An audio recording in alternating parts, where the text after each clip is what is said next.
जाई तुम्हारे बाबू खाना जोनी उल्हा हो झकोरा मारे झूला गोरी तोहर बलिया लागेला रसगुल्ला लागेला रसगुल्ला लागेला रसगुल्ला साचो का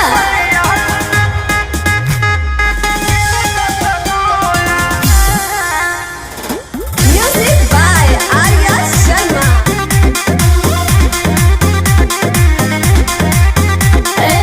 ढेर जदी खइबो त उ बजाइबो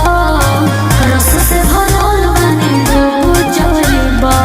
डूब के निकलियो ये ठीक से कराए जानी तू दुकानदारी बिना खइले मनी है ना अखिले सीखे सारी जाए को जो होई है आगो बबूला हो झकोरा मारे